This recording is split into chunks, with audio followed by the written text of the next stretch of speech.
talk in our series of it's fun to talk about art, and I think it always is. We prove that time and time again. We're really pleased that Tricia Zimic could join us today and last night, and join us for this exhibition, The Wildlife. In fact, it was her work that sort of got me thinking about how to do a wildlife show with more than just. We needed beautiful pictures, but we needed to have things to talk about. And her work talks a lot about encroachment issues and the environments where humans and animals combine and what the effects of those are. So we're just so pleased she's here, and her daughter, and I think most of you have met her now. So I'm going to turn it over to Tricia, and she's going to talk about her work, and I think you're taking questions as well. Yes, absolutely. So, afterwards, if you have any questions. And if you need to get a beverage or a please do. Thank you. Thank you, Linda Will, for inviting me up here. I really appreciate the opportunity to be here, and my daughter, Maxine Sigarnik, for helping just take everything, all these pieces of sculpture. It's such a delicate job. I always question why I bring ceramics around like this. They're very fragile, porcelain, and she was very helpful in bringing that up here. So for the mental and physical support. And thank you guys for coming and listening to me. I always like to have a reason to talk about my work, and also I feel very passionate about what I do. I have always been an artist. I'm just going to give you a real quick background. I'm from Huntington, Long Island, and that's where I started to... Speak louder. Tricia, I can't hear me. Oh yeah, I'm sorry. I'm from Huntington. I have to project, sorry. I'm going to try this again. I'm from Huntington, Long Island, and New York, and that's where I learned about art and nature, and where I fell in love with the two. And I started creating there, and was into horses, where I was into small animals, and going for long walks in the woods, and finding my interest in art. And my father just realized that I was creating art all the time in my upstairs bedroom, making big messes. So he was the first to be my benefactor. He made me a studio when I was 15. So then from there on, it was a focus point. I always knew I wanted to be an artist. So I started out very young with a piece of clay in my hand. I remember making my first piece of sculpture. It was a little rabbit. And I remember after I'm making it, feeling very goddess-like, that I was able to create something from nothing, and thought that was amazing. And then everything else sort of like fell into play, and I wanted to become an artist, but I also was very wary about becoming an artist and learning how do you support yourself as an artist. So I decided to go to Parsons School of Design and illustrator. So I had done many different types of illustration. This is one of them I had done for, I did about 24 Nancy Drew illustrations, and it was a lot of fun to do that. I mean, you got specifics, you had to work with a particular model, you had to have her dress in a certain way. The creativity wasn't really there, but I was painting, and that's really what I wanted to do. I wanted to paint and create. I also did, I don't know if anyone's ever heard of Thornton Burgess. He was a big writer. He invented Peter Cottontail, and he had a whole Sammy the Jay and the Mother Westman. Yes, series, oh, right? yeah, Mother Westman. So this is Sammy the Jay, and I think this is more about the bear. I forget his name, but it was just so much fun. This is where I really started. Whenever I did illustration, I was always happiest when I was able to do animals. So when you do illustration, you do whatever. You are a gun for hire, and you're getting paid, and you get paid pretty handsomely. Those were like $1,300. The Nancy Drews were $2,500 a piece, and that was every month. So I was able to earn an income, and it was lovely. But it was not as. And here's my classics, the Jungle Book. So you can imagine how happy I was with the Jungle Book. I mean, doing two lions fighting and the monkeys. And the Wind in the Willows was really fascinating for me to do.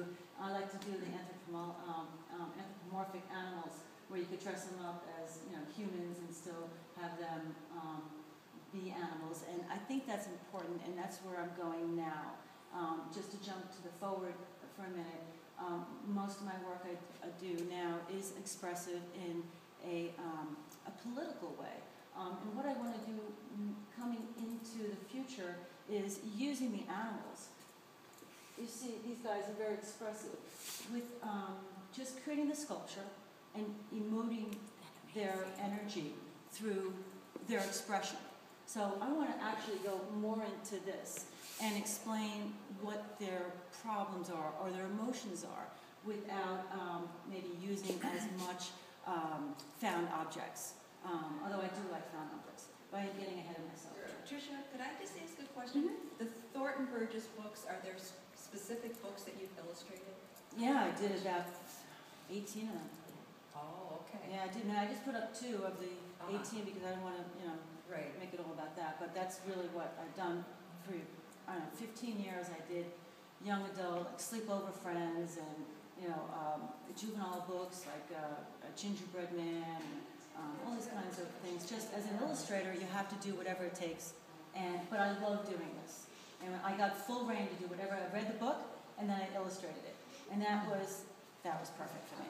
I mean, and it was animals. Is it on your website? And it's on my website. On my website. Do you get royalties for these then? No, I don't. No, I don't. But I do get to resell them if I want to. So that's, I guess, a small charm in that. Wrong way. So I did do some more classics in that, but it was fun to do the animals. So it was more exciting. So again, in between illustrating and where I am today is I got involved in South Mountain Conservancy. This is in my backyard. I live right there. So if you can imagine, you can see what's going on here. New York City is 16 miles this way. So I live in the heart of urban development where there's very little land in between. You all know what this is about, living in the city. But in my backyard is this beautiful reservation. So living back there was my inspiration for where I am today, because I like to think about habitat for animals and the lack of proper habitat. And living here and joining the board, I was able to actually get involved in preserving the land. So I am a true conservationist and artist. And what we've done is, because you have a deer problem here, I know, we have a deer problem that is pretty severe too. They're not really tame, but they overpopulate. So they were destroying the forest. So what we did is that we made small enclosures and planted it with native plants. We made 42 of them.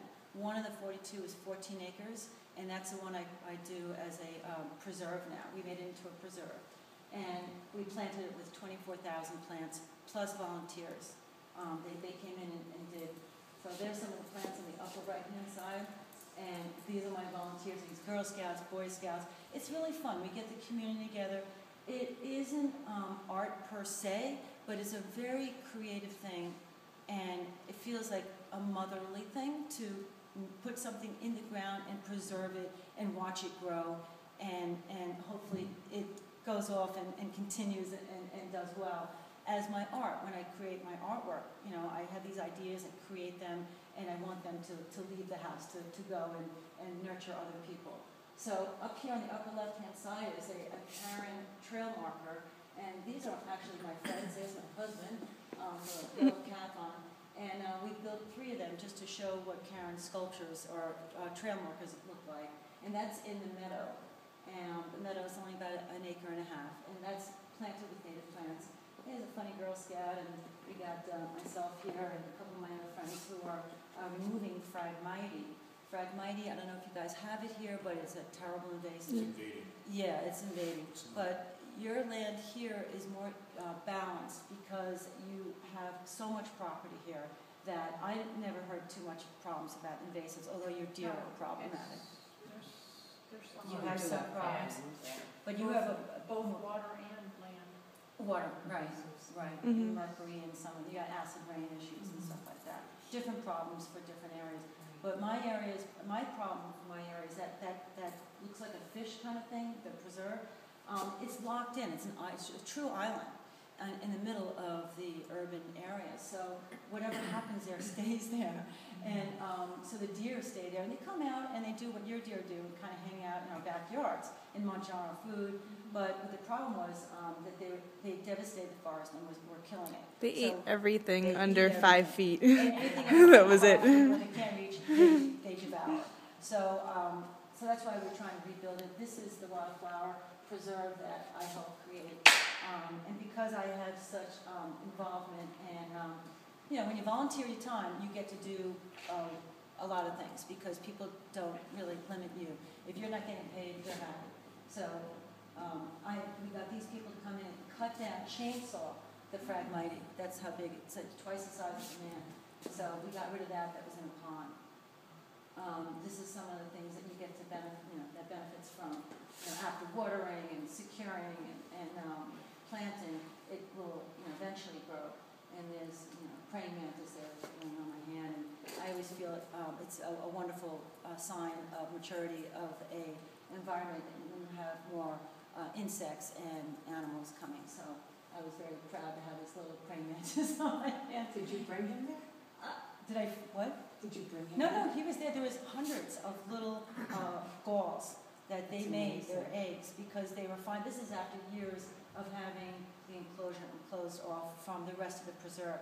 So in the preserve, it was growing back like crazy. Outside the preserve, where the deer were still there, it was limping forward. It was going, but not as fast as in here. So outside of the park, here is the park here. The preserve, the 14 acres. People park their cars here and they go right into a dog park. And they don't know to go into the preserve. There's something about maybe the gate, I don't know what it was, but I said, you know, I want people to go in and there's interpretive trails there. There's a whole ecosystem for them to explore, and we live in an urban area. They should go in and see what we've done. So I couldn't get them in. And I didn't know what to do. I'm like, what can I do? I made a trail, I made the gates, I said, There's signs. public welcome, signs up, you know, wildflower preserve, and, you know, maps and stuff. I still couldn't get them in. So I said, all right, I'm an artist, let's put some art there. So I went to the county, and they agreed. They said, great idea, sculpture park, let's do it.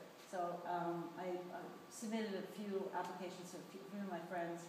This guy here, Larry Dell, did the first sculpture, and it's going to be renewed with a new sculpture every year. So we'll see if that works, but it was certainly a nice thing to do. We'll see where that goes. What is that made from? This here is made from wood and spray paint, and there's some structures here that are very simple, that are kind of tiki-like, and he wove wood branches and vines into it, and just simply sprayed it over with spray paint. But the fun thing was that this actually, the three big pieces of wood here were so well put into the ground that it withstood the Sandy hurricane, which was 90 miles an hour. So I feel good that it's going to stay there for a while now.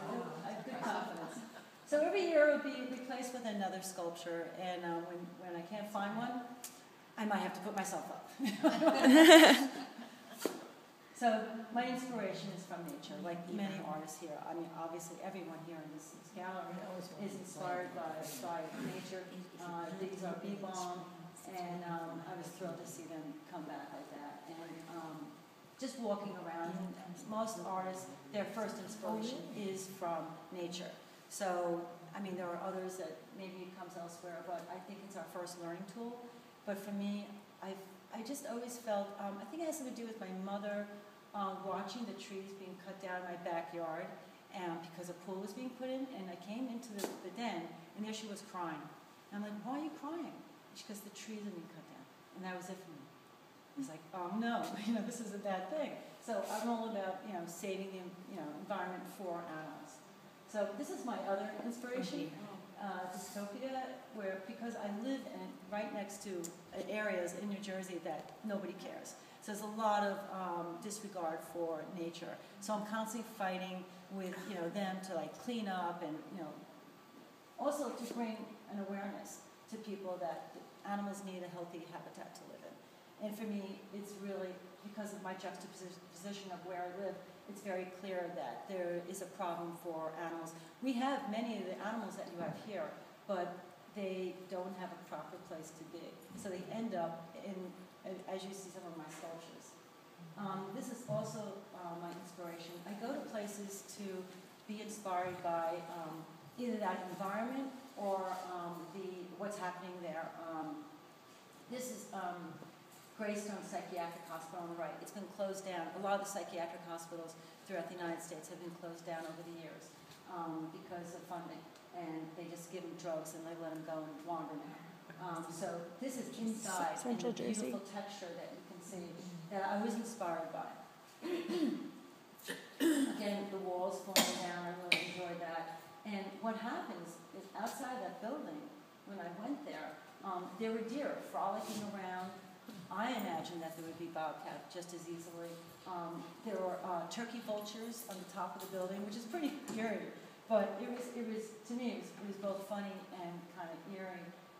You know, what happens to these places? So I did this painting called Abandoned because both the animal in New Jersey, I feel, is left to figure out how to live.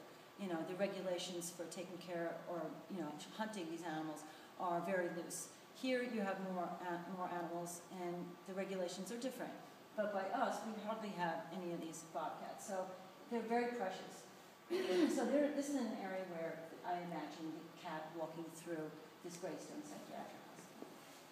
Painting is in Princeton today. Another inspiration would be Audubon. So I knew I wanted to do pileated woodpeckers. They're not endangered. They're not even threatened by us. But they're amazing. No, they're in our yard all the time. Yeah. No, but they're amazing to see. And I think they're a thing of beauty. So I have the sculpture here. And I wanted to get a feeling of other artists and what they did with the pileated woodpecker. So I looked at Audubon to see what he had done. And I just liked his playfulness of these two fighting. And I thought it'd be nice to have a little family. So that's what I did there. I have the Indiana brown bat at the top there. And if you look down into the sculpture, it is called tree snag. And the tree snag is a tree is basically left to, you know, rot. And a lot of animals live within it. And if you have the opportunity, look inside and you'll see a lot of bugs and animals living within inside. Thank you. And that is made out of porcelain. For people who are interested in the technical way of making this, I wasn't sure how I was going to make it. I knew I always come up with the ideas. Many of these pieces were made for a big show I had at the New Jersey State Museum. They asked me to do a show, and they're like, whatever you want to do. So I was given the opportunity, like the Thornton Burgess, to do whatever I wanted. So I said, well, I love animals, and I feel, you know, very passionate about them, and I want to show people how they're living. And so anyway, I came up with a list of animals that were endangered, or ones I thought people should learn about. So I went to the pileated woodpecker because I thought it was beautiful. And I have a slab roller. I rolled out a giant slab of porcelain. And porcelain's a very tricky medium to work with because it's got a lot of glass in it. It has a tendency to break. So I took a garbage can, put it in the middle, and I slapped a roll around it. Well, that kind of worked. And, you know, it sort of like, you know, started to slump down. It was like, it wasn't really working exactly perfectly. But, you know, invention is another, well, what do you call it? When you have a problem, you come up with a way of reinventing an idea. So I just sort of slapped it together and let it harden a little bit around the garbage can, took it out, and underneath there is a support like a cross to hold it together when you put it into the kiln so it doesn't do, you know, weird expansions and shrinking. It doesn't come apart. There was little cracks that I don't need to point out, but it's kind of fun to point out because they were so easily hidden. Once it was taken out and, you know, I did a little epoxy sculpt and bingo, you never see it. So, you know, little secrets out there. It's fun to reveal. Now, when you did the birds, you just did hand molding? It was hand molding. So I had to leave a hole to get it? I did hollow it. You did hollow it? Yeah. And the birds, and then from the inside, I hollowed, I pricked the inside, so it let the air out. And even this little guy here is hollowed out. Otherwise, you run the risk of exploding, especially with porcelain, all clays. All clays. So, and then I just adhere them to it. And the fun part of this piece, because it's one of the larger pieces, is I took this huge piece in Greenware Estate and put it on the kiln floor, taking my kiln apart first, putting it on the kiln floor, and then covering it up with plastic, and letting it dry over about 3 weeks to a month, very slowly. And then my husband picked it up and put it down there. I wouldn't do it. And then basically you're taking off the plastic, and then you're firing it. It's called soaking, and you fire it very slowly for about 2 days, getting all the moisture out of it. And then you fire it to bisque, and that's just a low fire. And then he took it out, and we didn't have to disassemble the kiln again. We just took it out from these nice little gravity holes, and then I fired it with a blaze. And then I hand painted some of the areas just to give it that special effect that I was going for, maybe the bark and some of the red on the woodpecker heads. So, going forward, carrying pieces, I did make holes here, so I knew, you could pick it up from somewhere, where other of my pieces are more difficult to maneuver and brings all sorts of trouble to move them. So, this is an inspiration from a salvage yard that I love to go to. It's one of the places that I frequent to get material and to just get inspiration. Because these people, whether they don't care at all about nature, but they leave things alone. And so native plants grow and at the salvage yard. They care, they just don't have much to do about it. Okay. Sorry, go on. They really care about the metal. They care about putting aluminum with aluminum and computers with computers and plastic with plastic. So I go around and I look at this. I just love what was going on here. So I have a whole photo session of just my photography that I did there. So I just imagine them inside, these are bobolinks, which are in endangered and threatened state in my state of New Jersey. I'm not sure what it is here, but I don't know if you have many. You probably have meadows here. It's a meadow bird. It's like a black-winged, red-winged blackbird. So this is called Choice, and she's choosing between the two males. And I have a little bit of like a spring from a truck, and this is porcelain silk cast here, and this is handmade, and that's also porcelain. So, this is an inspiration from my daughter's friends. I asked them to dress up as gangsters, okay, because it was for a photo shoot. So I used this inspiration to create this next piece. So this is called Uprising. So this is how I would envision if they came back to Newark. The painting is over here on the right. If they were to be back in an urban community, they've been gone for 250 years. It's the first thing they got rid of when the Pilgrims came. They got rid of wolves and anything else that was dangerous. And I just try to think of what it would be like, with it running through as a pack. As a gangster, as a gang of guys, what would it be like, with the spray cans and the bags flying, with graffiti and the garbage, and they're menacing. They would be a menace, but they did belong there at some point, and it was just my fantasy on thinking about what it would be like to see them back again. And the painting took me about a summer to do. It's all painting. Now this is a sculpture that, it's about 11 by 11 on the right side, that I did, it was inspired by Halcyon.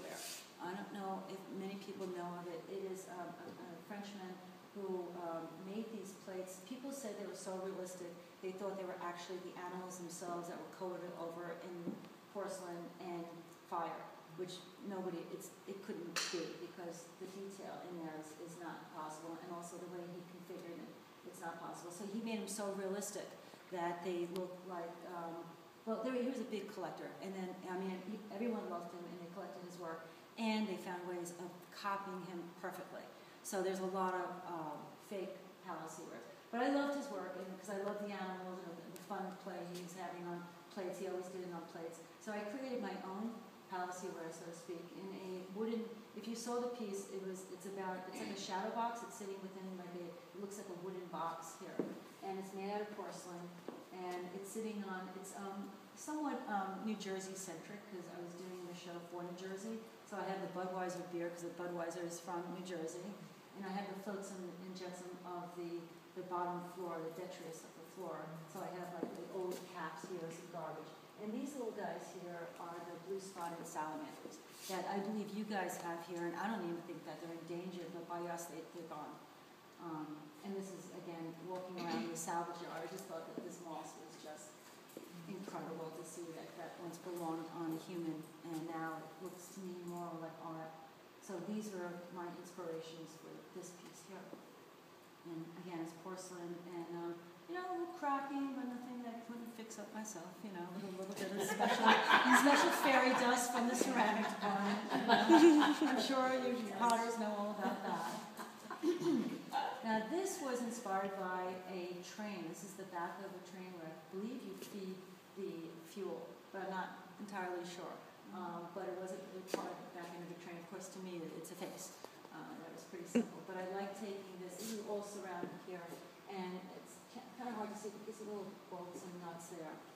And this is a short-eared owl, and it was bought just recently by the Morris Museum. And I'm very proud to have that a permanent home where it's staying in the museum, and you know, more museum pieces. They actually had 2 pieces of Fort White Museum. And That's Florida? No, Morris is in New Jersey. Okay. Morristown, New Jersey. Morristown, New Jersey. And then that's a Highlands snake. So these were endangered. I try to keep more endangered animals in the show than not, or at least threatened, or ones I thought were important. So again, my inspiration was through an urban kind of. This is another piece that was bought by the New Jersey State Museum. And this is Asbury Park. I'm in a meeting, Debbie. I'll give you a call later. Asbury Park is a park that is pretty much abandoned and just now coming back. It was a defunct amusement park. And, you know, once anything is defunct, what happens? It's like thinking about what happens in the future if we all were to not be here anymore. So they're basically hanging out at the top, having a little lunch with a pigeon. And it's called Dining at Asbury Park. And this is a panel. So it's flat and slightly raised here and here. And I kind of like the Van feeling of that. And it was put on Wonderboard with thin set. So it's something I enjoy doing. And what is the hawk? It's a peregrine falcon. Again, it's a threatened species. And this piece, Fox's Quandary, is over here on the right. And this was done, really my inspiration not only was Thoreau, but children's books. You can see the connection between this and the Thornton Burgess and how I play with the animals. I mean, they're everything but dressed up. You know, they're very playful. The fox has a choice between whatever he wants to eat there. And it's very dimensional, and you have a chance to take a look. This comes off about 6 inches on the right side, and it's actually cut up into, I don't know, I think it was about 12 pieces, and put on the Wonderboard, again, with thin set. And then I added some found objects, some wire, to make them feel like they were still part of the human world. Because we've, you know, encroached on so much, I feel like there's very little places that you can go here and not find some place where something where humans left something behind, if not just a footstep. So this is the manifold bat I found again in the salvage art, and I was looking for a home for it. I made the bat, and I knew he had to hang, and I wanted to put him in something, and I really enjoyed the manifold bat. On the left is a typewriter that was just sitting in the salvage art. I thought that it looked like the keys and the brass were, you know, connecting in a way that's very symbiotic. And the bat is a one of a kind, not in mold, and it's done at low fireplaces. And this is a reliquary series. I did 4. There's 3 here today. It's made with gold leaf. And it's ceramic and precious stones and some oil paint.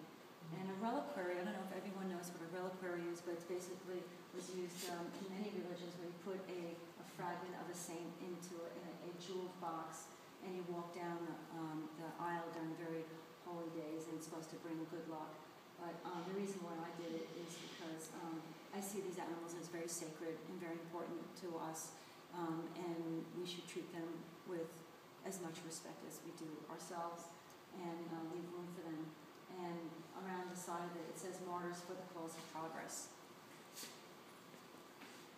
And there's plexiglass on it. It's the only thing I didn't do myself was the plexiglass, because I can't cut that. And then another inspiration, driving around the Parkway, I saw this eagle, and he was nesting. I don't think that's an eagle, that's something else, but he was nesting. They nest in the power lines now, and so I wanted to do some sort of a urban nesting, and this is Home in the Brave. But I like to play with this title called A Brave New Home, because basically they're now living. I mean, they gotta be pretty brave to stay in something like that. I mean, chicks come out, do they get electrocuted? You know, it's like, the parrots, I don't know if you know about the parrots, when they nest in these hot lines, sometimes they self-combust and they lose all of their babies. So, she's taking a little bit of a risk there in nesting, and so I just want to show this metallic kind of nest that she decided to raise her little goslings in. And these are piping plovers, cute little guys that are South Shore of New Jersey, and they are endangered. And I'm not sure the status in New York, but where we are, they're endangered.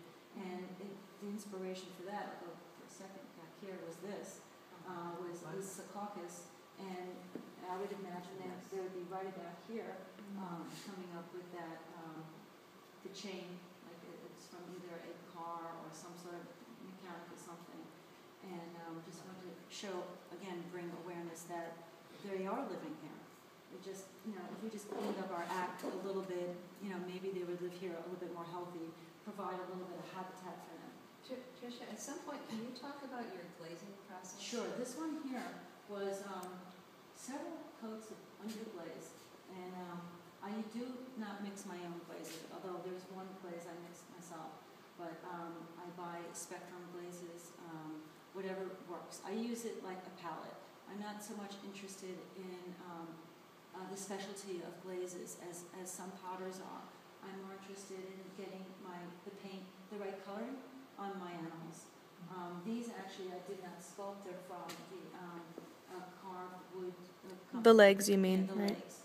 But these are these particular three little clovers are porcelain, and it's from a mold I made, and the rest is just hand done. I think all of this here I use is glazes that I bought. Some of the other glazes, they were all bought. But a lot of times I finish my work with paint now, and I'm kind of putting glaze aside because I found a new way to work that I'll talk to you about in just a minute. And would you have put clear over your underglazes? I don't know. No, I haven't. I like it more matte finish. So this is etching. This was one of my, I don't know, second, third loves, but I was very involved in etching when I was in Parsons School of Design. And Albert Durr was an etcher, probably one of the first things. I know he made a living doing etching. So, because back then, that's how they printed everything. It was in line print. And this was his hero that he was very famous for. So I use Albert Durr. I try to use classic artists to be inspired by, although I've used modern contemporary ones as well. So this is it was a hawk, I forget which one it was, landing on a branch. But I like to bring out the feeling of some other than kind of air, like not the air that you would think you're just breathing in and out every day, but like if it's under a microscope, what it would look like. So maybe polluted, maybe not, maybe it's just an ambiance. Leave it up to the person who's looking at it. But I've done a couple of these. I've done one in all red and I have one in white, just playing like this. So, and this is a process page to show you that the bobcat was done in coil. The head was made by a lump of clay on another lump of clay, so I just molded it, and then I put it on afterwards. You can see how the cat is kind of like looking at me, waiting for me to put it together. I waited a long time. So I took it off, put it back on, and cut it so she turned her head a little bit, so she's kind of annoyed by now. And the other smaller cats were made by lumps of clay. And first I'd come up with the idea. I do all my referencing first. I decide which animal I'm going to reference or sculpt, and find out what their problems are in my area, and then decide how I'm going to, do the painting or sculpture. And in this one, I wasn't sure which way I was going to go yet. It was going to be a sculpture, and then it looks like I wrote a few things here, but I'm not sure where I was going yet. It was just an idea. But you see over here, when I finished it, I did end up doing a sculpture, and I was gonna put tires in it and call it tire. I think it stays without the tire. The tires in there are perfectly fine for me to call tire. But this is the process that I'm going towards, not so much as coil, but to take one large lump of clay. This piece here, the wolf, I went to testing to learn how to sculpt from big chunks of clay using an armature. So the lady who taught me, she uses piping large armatures, like really big. Like she makes life-size wools, and she makes them first makes an armature, and she takes the clay and she just attaches it to the armature directly, and then she builds out from there, building the chest and the hips and the legs solid. And then she chops off every piece, and she reassembles the entire thing, putting it back on the armature. Sometimes she doesn't put it on the armature, she just lays it down. And then she puts it back together, like I had done it on this piece, as I said, in Tuscany. I made this whole piece,